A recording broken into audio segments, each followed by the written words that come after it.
അരൂർ സ്വദേശിനി ഷൈനി ജോർജിന്റെ നിലാപക്ഷിയുടെ തൂവലുകൾ എന്ന കവിതാ സമാഹാരം പ്രകാശനം ചെയ്തു.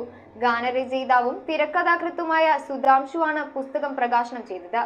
പ്രകാശന ചടങ്ങിന്റെ ഉദ്ഘാടനം സിസ്റ്റർ മേരി ജ്യോതി നിർവഹിച്ചു. സൃഷ്ടിപദം സാഹിത്യ ഗ്രൂപ്പ് സംസ്ഥാന കോർഡിനേറ്റർ എലിസബത്ത് സാമുവലിന്റെ അധ്യക്ഷതയിലാണ് അരൂർ സ്വദേശിനിയായ ഷൈനി ജോർജിന്റെ നിലാപക്ഷിയുടെ തൂവലുകൾ എന്ന കവിതാ സമാഹാരം പ്രകാശനം ചെയ്തത്. അരൂർ പടിഞ്ഞാറേ ഭാഗം NSS കരയോഗം ഹാളിൽ നടന്ന ചടങ്ങിൽ ഗാനരചയിതാവും തിരക്കഥാകൃത്തുമായ സുധാംശു പുസ്തക പ്രസാദനം നടത്തി. പ്രകാശന ചടങ്ങിന്റെ ഉദ്ഘാടനം റവറന്റ് സിസ്റ്റർ മേരി ജ്യോതി നിർവഹിച്ചു. പ്രൊഫസർ TP ആന്റണി മുഖ്യപ്രഭാഷണവും ജയദേവൻ കൂടയ്ക്കൽ പുസ്തക പരിചയവും നടത്തി. എഴുത്തുകാരൻ Robin Palluruthy, panchayat member MN Simil, അധ്യാപകൻ ഫിലിപ്പോസ് തത്തമ്പള്ളി, കവി T സതീഷ്, ലോലിത മധു, മാർട്ടിൻ ഡെന്നിസ് എന്നിവർ ആശംസകൾ അർപ്പിച്ച് സംസാരിച്ചു.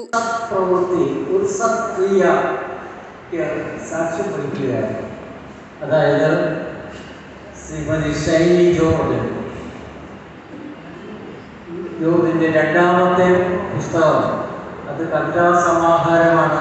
ആ രണ്ടാമത്തെ പുസ്തകത്തിന്റെ പ്രകാശനത്തിൽ പങ്കുചേരുക, ആ പുസ്തകം എഴുതിയ ഷൈനി ജോർജിനെ പ്രോത്സാഹിപ്പിക്കുക എന്നൊക്കെയുള്ള ലക്ഷ്യം വെച്ചുകൊണ്ട് നമുക്ക് ഇവിടെ ഈ ചടങ്ങിൽ സന്നിഹിതരാണ്. ഷൈനിയുടെ ജീവിതത്തിലെ ഏറ്റവും സുന്ദരമായ മുഹൂർത്തങ്ങൾ കടന്നു.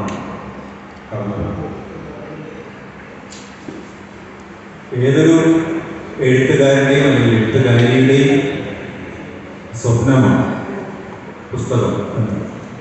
News bureau, Aroor.